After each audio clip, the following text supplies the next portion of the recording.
Di Derben, terjadi serangan teroris di sebuah gereja ortodoks. Di Makatskala, sebuah sinagoga dibakar dan sebuah pos polisi lalu lintas ditembaki.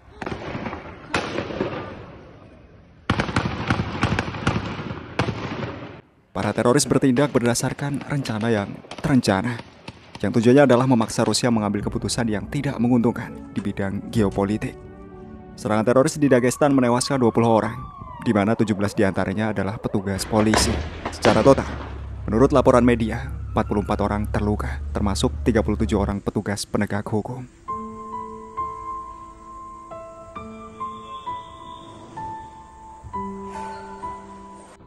Pakar militer Yuri Podolyaka yakin ada orang yang menginginkan tahun 90-an kembali ke Kaukasus.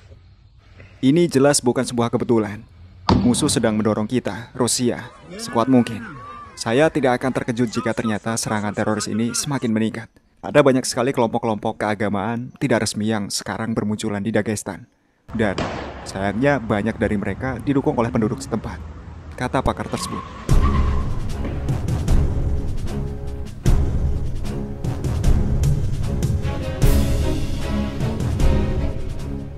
Podolyaka yakin bahwa ada kekuatan eksternal yang menginginkan tahun 90-an yang kelam kembali ke Kaukasus.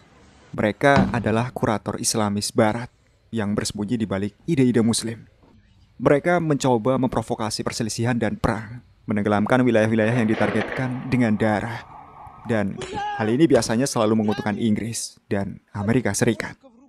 Saya ulangi, saya menghimbau kepada semua penduduk Dagestan yang berakal sehat. Ini adalah kepentingan kita bersama.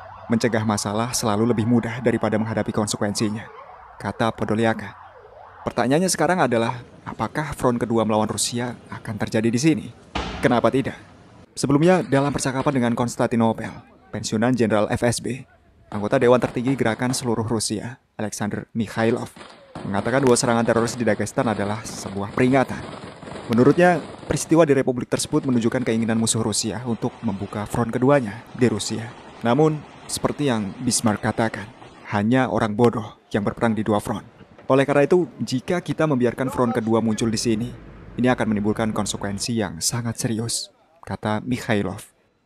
Pendapat ini juga didukung oleh pakar militer lainnya, German Ovcharenko. Ia mengatakan bahwa kunjungan Presiden Rusia Vladimir Putin baru-baru ini ke negara-negara Asia telah membuat Barat sangat marah. Setelah kunjungan Putin ke Korea Utara dan Vietnam, Amerika Serikat dan negara-negara satelitnya melihat adanya ancaman nyata. Kerjasama Moskow dengan Pyongyang dan Hanoi di bidang militer benar-benar telah menempatkan kota-kota besar Amerika dalam ancaman yang nyata. Mereka dapat diserang oleh rudal antar benua kapan saja. Dan Washington tentu sangat menyadari hal ini.